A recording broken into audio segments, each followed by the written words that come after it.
Hey listeners, this is Peter, and welcome back to the History Shorts. Today's episode is brought to you by the Podcast Republic, your ultimate listening app. Discover and subscribe to thousands of podcasts from around the world.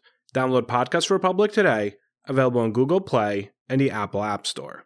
Today on History Shorts. Following this day in history, we move on to talking about the sneakiness, you might say, of Paul Revere. Everyone knows the legendary midnight ride of Paul Revere, the lone patriot on horseback racing through the night to warn that the British were coming. The story has been told in textbooks, children's books, and of course in one of the most famous poems in American history. But the version that most Americans know, the one of heroic solitude, uninterrupted urgency, and decisive historical impact, well, is not the story that Paul Revere himself told at the time. Because the truth is this, Paul Revere did not ride alone. He did not shout, "The British are coming." He did not reach Concord, and he was captured by the British in the middle of the night, before the fighting even began. And then years later, when he retold this story, he left a few details out, and quietly rewrote others. We will finish today with the History Brief, which once again comes to us from Felton and Fowler's famous Americans You Never Knew Existed.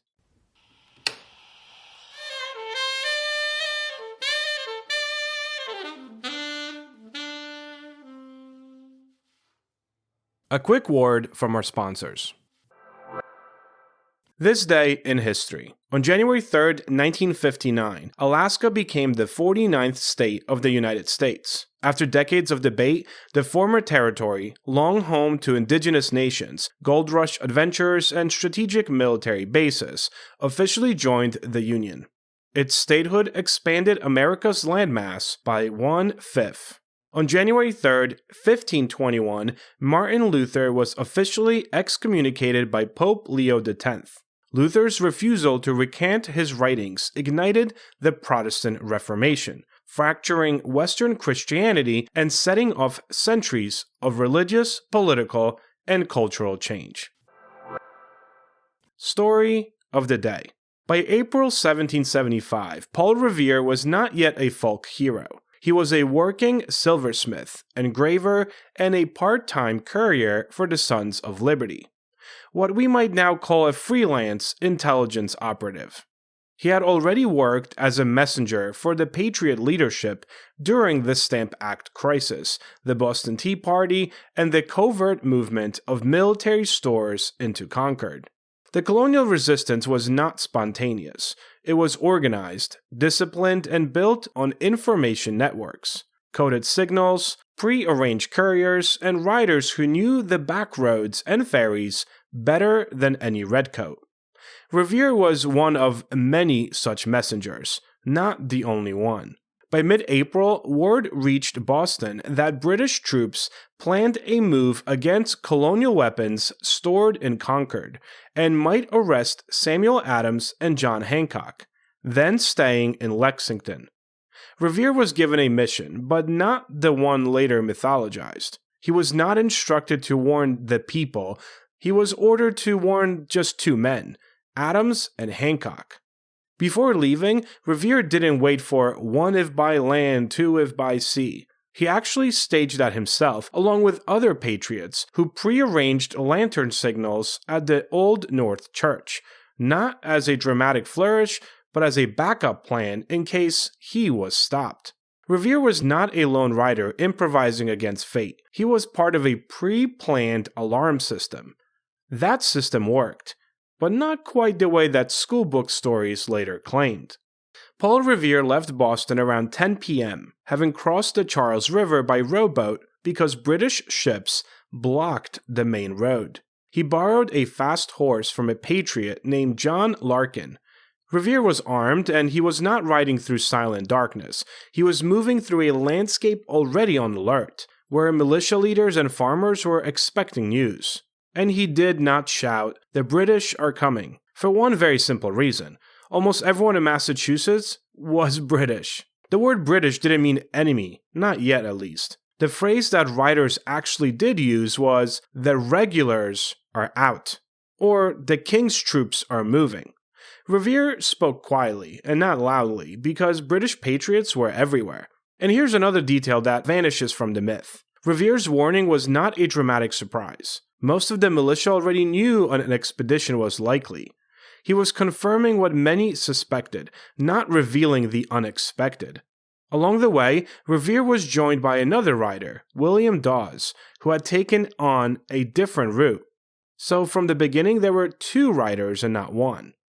They stopped on multiple houses, awakened militia captains, and alerted local committees. They were messengers in motion, not galloping non-stop into the night. Around midnight, a third rider joined them, Dr. Samuel Prescott, a young physician who happened to be returning home from a late visit and fell in with the group. So by the time that they reached the outskirts of Lexington, the famous midnight ride of Paul Revere was already a three-man relay team, not a solo hero story. But the ride was about to break apart, and the rewrite would begin. Just after leaving Lexington, Revere, Dawes, and Prescott encountered a British patrol, mounted officers who challenged them at sword point. The riders scattered. Dawes was thrown off his horse and forced to flee on foot. Prescott, the only one familiar with the back roads, jumped a stone wall, escaped into the woods, and actually made it to Concord. Revere was captured. Not briefly, not politely, and not in passing. No, he was actually arrested at gunpoint, interrogated, and threatened. He told the officers he had already alarmed the countryside, a psychological bluff meant to intimidate them. The regulars took his horse and released him on foot. At the most crucial moment in the story, Paul Revere, the man who would later become a symbol of patriotic continuity and triumph, had failed to finish the task. He never reached Concord. He did not witness the fighting at the North Bridge. He was being marched back toward Lexington by British soldiers. Meanwhile, the only rider who actually delivered the warning in time was the least mythologized man of them all, Samuel Prescott. So why did Revere become the hero and Prescott the forgotten one? Well, that's because Revere later told his version of the story, and Prescott never did. Paul Revere did not immediately publish an account of his famous ride. He did not become a revolutionary celebrity. He spent most of the war working on logistics, making gunpowder, and designing early American currency. He never commanded troops, never held high office, and was rarely mentioned in patriot newspapers. It was not until 1798, 23 years after the event, that Revere wrote a detailed narrative of his ride. He wrote it to defend his reputation in a political dispute, not to celebrate patriot heroism. But in that retelling, the story was already different. He now emphasized his role over the other riders, Dawes and Prescott. He described the ride as more urgent and solitary than it really was. He downplayed the capture. He removed any mention of his failure to reach Concord and being arrested. He did not describe himself as stopped, only detained. He made himself the central alarm operator and not one of several messengers. Revere did not lie outright, but he curated the story. And then came the next rewrite, this time not by Revere. In 1860, on the eve of the Civil War, American poet Henry Wadsworth Longfellow published Paul Revere's Ride. It started with the famous words, "Listen, my children, and you shall hear of the midnight ride of Paul Revere." Longfellow wasn't writing history. That was not the intent. He was writing national mythology, a unifying American legend at a moment when the Union was falling apart. The Civil War was literally about to start. So, in Longfellow's version, Revere rides alone. He sees the lanterns himself. He warns the countryside single-handedly. He becomes the voice of liberty defying empire, and he reaches Concord before the battle begins, and thus transforms a chaotic intelligence relay into a seamless act of destiny. It was beautiful, it was memorable, and it was almost entirely inaccurate. Longfellow even knew it was inaccurate. He altered facts on purpose, explaining privately that history needed heroes more than footnotes. The poem did what no newspaper, no letter, and no deposition ever did. It turned Paul Revere into an American folk icon. From then on, textbooks didn't repeat the account from 1775. They repeated Longfellow. History didn't shape memory. Memory shaped history. The History Brief. The following comes from Felton and Fowler's book, Famous Americans You Never Knew Existed. Miss Ellen Church. The person who did more than anyone else to make the much advertised friendly skies of United so lovely was Ellen Church, a registered nurse from Iowa. With exceptional foresight, she wrote to airline executives in 1930 suggesting that qualified women might be employed as cabin attendants on board the new, unheated, unpressurized passenger airplanes. The company liked the idea, hired Miss Church, and assigned her to train 7 other nurses for airborne duties. The Flying Florence Nightingales were required to be unmarried, no more than 25 years old, no taller than 5 feet 4 inches, and no heavier than 115 pounds. They wore what were considered chic, dark green woolen twill uniforms, with Batman capes and shower cap style hats. I'm not kidding.